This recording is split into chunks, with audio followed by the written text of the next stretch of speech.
Hello, and welcome to Uncommon Pilates. I'm Mary Pat. Today I'm going to show you a few things that you can do if you ever have lower back issues, sacral specifically, so that's that area right here between the two hip bones that sometimes can radiate through into the hip flexors. You can get a shooting or stabbing pain if you have spondylosis, and or just a really compressed or decompressed spine, degenerative spine in that area, as we most of us do as we age. And it can cause some shooting pain in the hip, especially if one side is more locked up than the other, say from a long car trip or just from sitting so much. So I'm going to do a few things to kind of help you. Sometimes you can do these things every couple hours if you're really in a flare-up. So you will need, or could use, if you have a disc. I like to use the disc. You do not have to use a disc.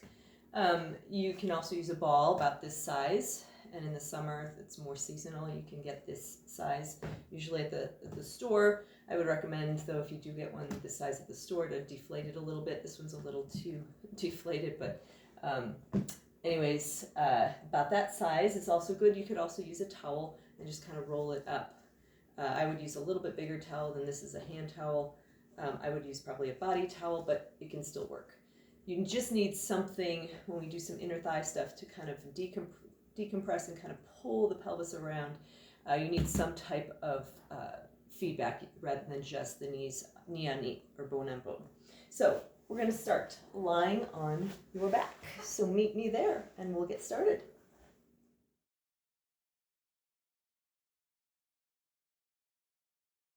So we're going to start on our back. You're going to grab your disc or your towel, if you have a towel, and put it between your knees. I'm going to put that out of the way for the time being. And you're just going to walk your feet in just a little narrower than the knees, so your feet and knees end up on a slight angle, kind of a V position rather than directly right underneath each other. And then all we're going to do, you can place your hands on your pelvis.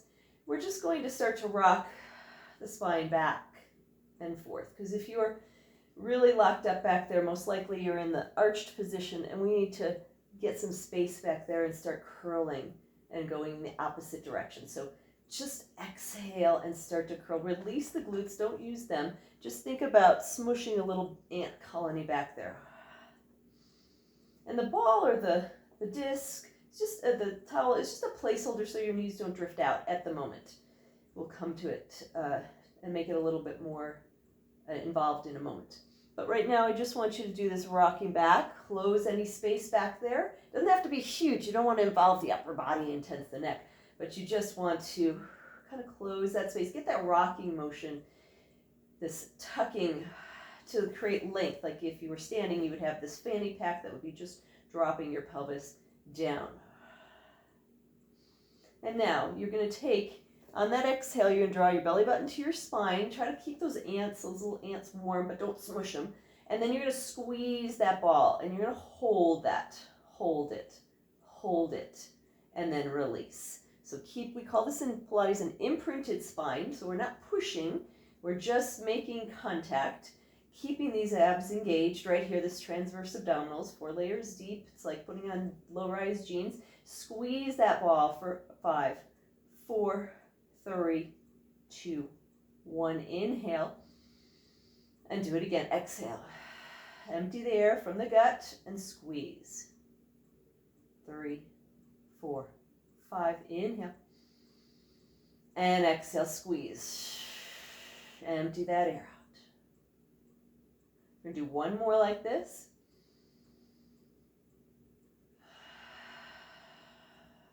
If this causes more discomfort, don't do it. Now separate your feet just a little bit.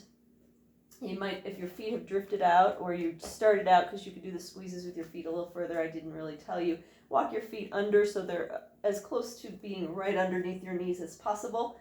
Of course, you don't want them really tucked in, so just a comfortable place. And then from here, we do a little squeeze, not as much as you've been doing, just enough to engage these inner thighs. We're going to take that scoop and start to peel your pelvis off. Now, if this does not feel good, because if you're in a flare-up where there's just so much compression, you may not be able to go up, and then you want to just go back to that little tuck and arch. Of course, I'm not squeeze, tilt, and start to peel off. This is by no means in place of any type of movements that your physical therapist or doctor have told you to do. But if you are just in a position where you're an athletic person and you know your body and you know that you just need to keep moving, this is something you can add to your repertoire whenever you feel a little bit of discomfort or achiness in the lower spine, usually around L4, L5 into the sacrum.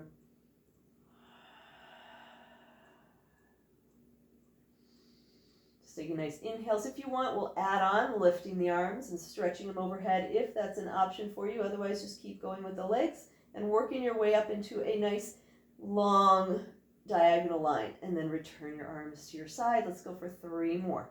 A little squeeze, scoop the belly, press through your heels, engage those glutes. Reach those arms above the head, but don't let your back arch. Keep those ribs moving into the front pockets. Lower those arms, bone by bone, you return. If this is too much to roll up, sometimes you engage, squeeze, and go flat back up. Is totally fine. And then you work the curve on the way down so you get that stretch from bone to bone. You try to create space there. So one last time, we can go flat back up if that's more comfortable, reaching the arms above the head, and then slowly lower through the spine. Take your time and release. From here, you can get rid of your prop. You're going to go ahead, I'm going to move up just a little bit. You're going to go ahead and grab onto your right thigh, extend your left leg. Trying, again, not to create any arches in the back. Use this leg to pull in and create that little scoop, that little tilt in the opposite direction to decompress that sacral area. Slide, this is really important, slide the left leg in, hold on to it, slide the right leg out.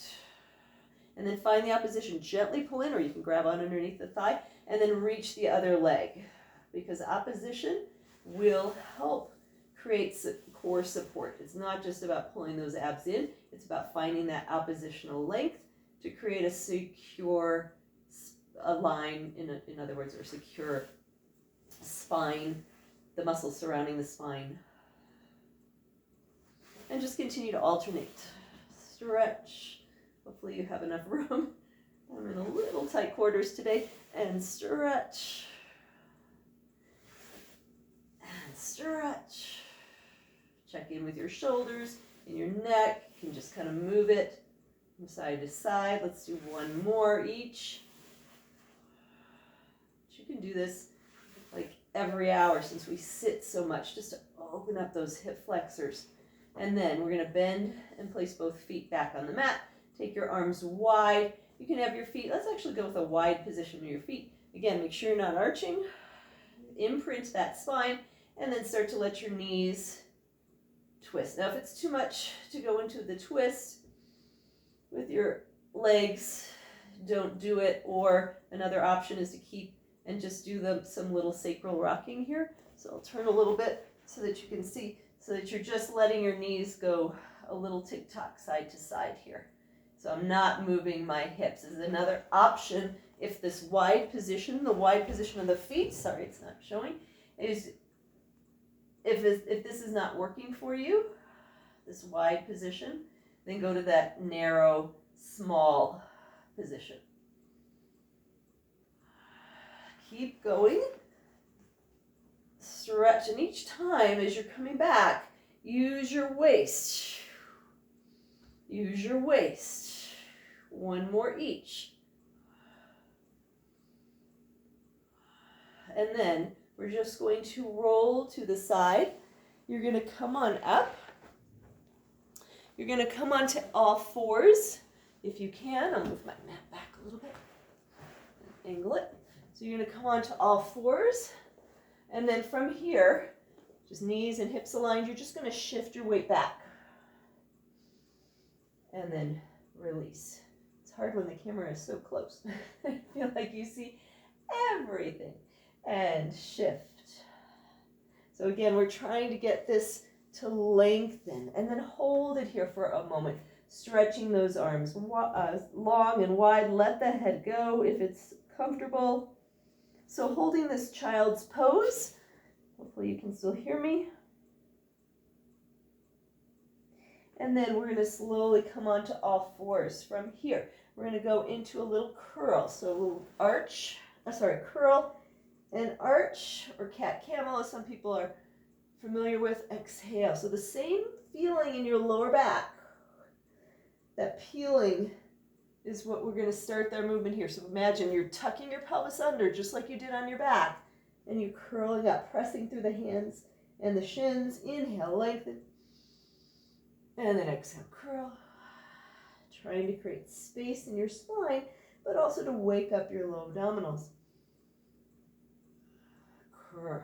And now let's take that into kind of a jump rope. Come back to flat back. You're going to take your ribs to the right. You're going to lift up through the middle and over to the left. So think of that jump rope up and around. I don't know that the girls still do that on the playgrounds, but it was a great physical activity.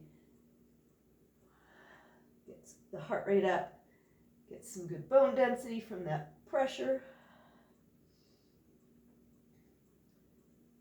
Up and around, just getting those kinks out of those obliques, and then reverse your direction, up and around. There's no right or wrong, you just want to bring movement into that spine. Last one. And then lastly, what you want to do, if you're able to, is bring one foot forward. So if you need to come onto a bench or just come up off the floor into a lunge stretch, that's totally an option. Otherwise, you're bringing your right foot forward. You can place your hands down on the mat and then slowly send that leg back. If this doesn't work for you, come to standing, put your foot on a chair, and then reach down towards your foot, so that if this is too much on the back leg. But we're just going to hold this and try to come down a little bit so we get this weight, like the hip is pushing back. So when you're in this position, if you're in a flare, the weight of our body is trying to push this hip bone back into the socket or into place, letting your head hang. And this you might have to work into, a little up and a little down. Don't force anything. And then let's switch sides. So again, bring the leg forward, hands down. Walk the back leg back if you're able to. And then just start to lean into it. So you're just kind of bending the elbows and lengthening them. Just bringing your chest down. So another view, if you're here, I'm just coming down. Or I'll turn all the way back around. And then same on this side, you're just coming down. Now I'm not letting that knee drift out so much. I'm keeping it close to my armpit. And then release that. You'll come to a seated position. If you're able to, bring your feet together. If not, if you need to sit in a chair, feel free to sit in a chair. And we're just going to walk your body forward. So if you're in a chair, you start to walk towards your thighs. And if you're here, you're going to walk forward, let your head hang, let the thighs open out. Do not force them. So I will turn, and you'll get this angle, so you're going to walk out. And just breathe here. So we want to open up this spine. Certain issues, flexion is not good, but in this situation, if it's a sacral issue, an SI joint issue, this is helpful. And then slowly come on up. So I hope you have a few things for your toolbox to help you if you get into a flare, or just as a little bit of a gentle movement for that day, for today.